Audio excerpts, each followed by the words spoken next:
फांसीवाद के बारे में। फांसीवाद एक प्रकार का विचार है।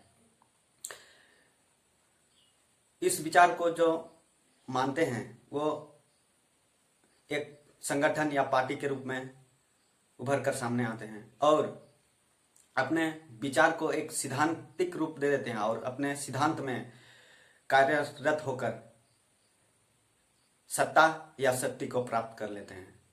ऐसे ही विचारधारा प्रथम विश्व युद्ध के बाद यूरोप में देखने को मिलती है। इटली में फांसीवाद और जर्मनी में नाजीवाद। जर्मनी में नाजीवाद का नेतृत्व हिटलर ने किया था, तो इटली में फांसीवाद का नेतृत्व मुसोलिनी ने किया था।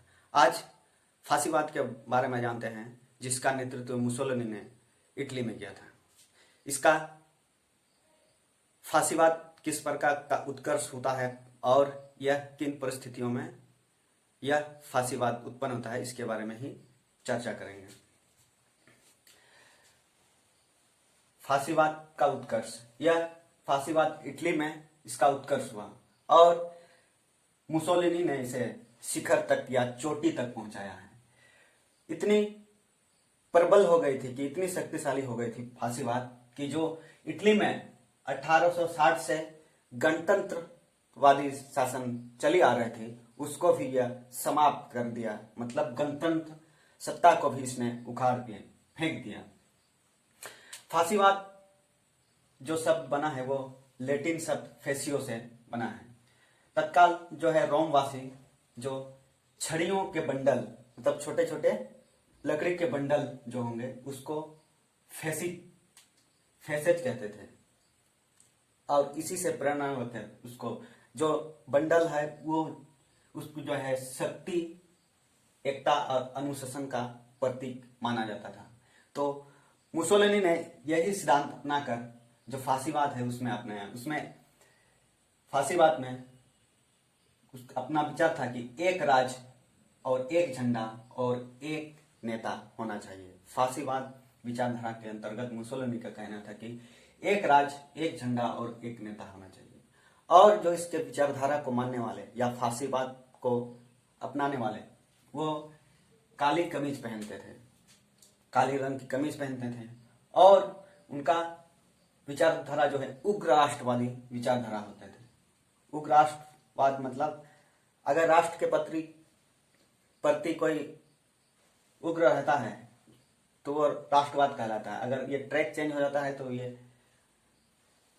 उग्रवादी कहलाता है। तो ये उग्रवाद जो है राष्ट्र के प्रति जो है उनकी उग्रता को दर्शाता है। इसके बाद वो सैनिकवाद को मानते थे और तानाशाही द्वारा सर्वाधिकार पूर्ण राज चाहते थे। ये फांसीवाद का इस तरह का विचार था और फांसीवादी लोग राज को ही सर्वोपरि मानते थे।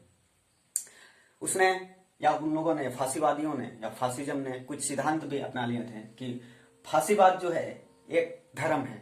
जो मानने वाले हैं उनके लिए, जो फांसीवाद के सदस्य हैं उनके लिए जो फांसीवाद एक धर्म है और फासिज्म जो है वो लोकतंत्र का विरोधी है और फांसीवाद ही सबसे ऊंची है या सबसे ऊंची चोटी पर आसीन रहती है। और इनका कहना है कि राज ही सर्वशक्तिमान सत्ता है।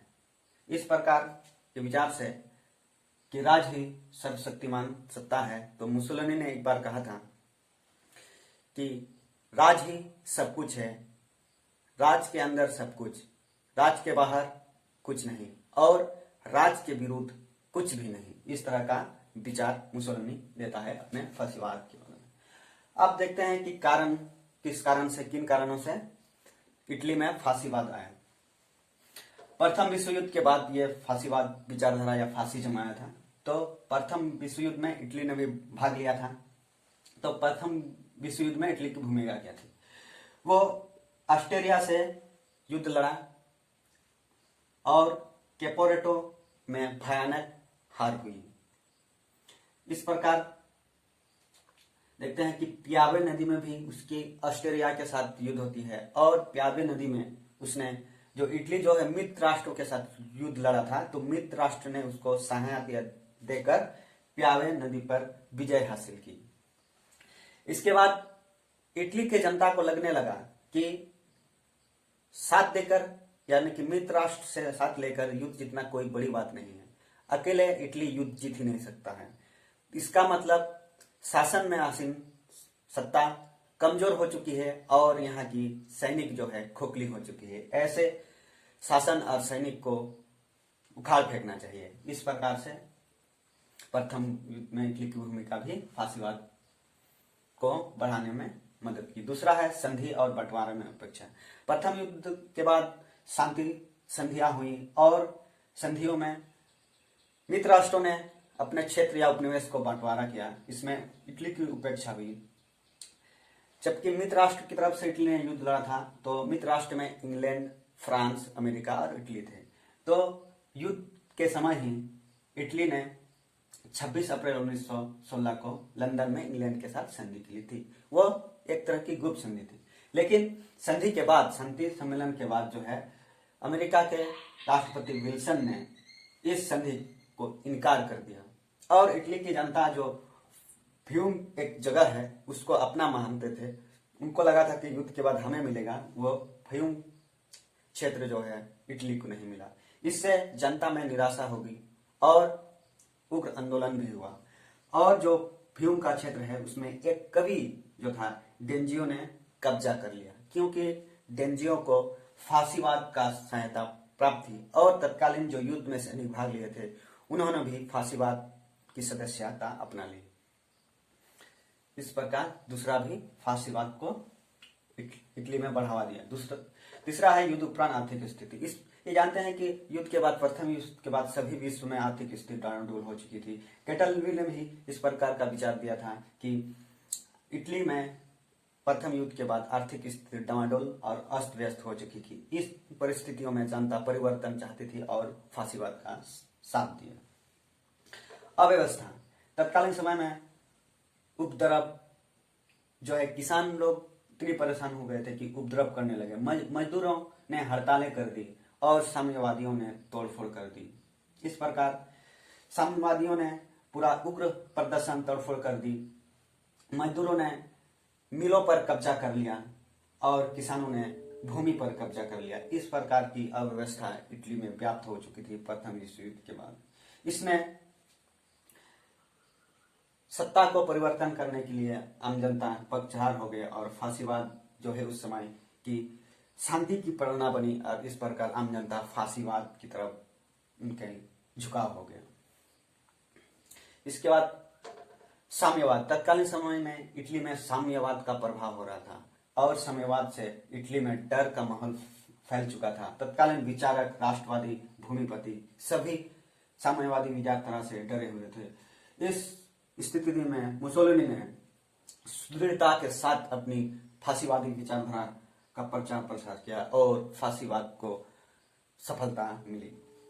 इसके बाद हेगलवाद। तत्कालीन जर्मन में एक विचारक ने हेगलवाद विचारधारा दिया, जो कि व्यक्ति की महत्ता के स्थान पर राज्य की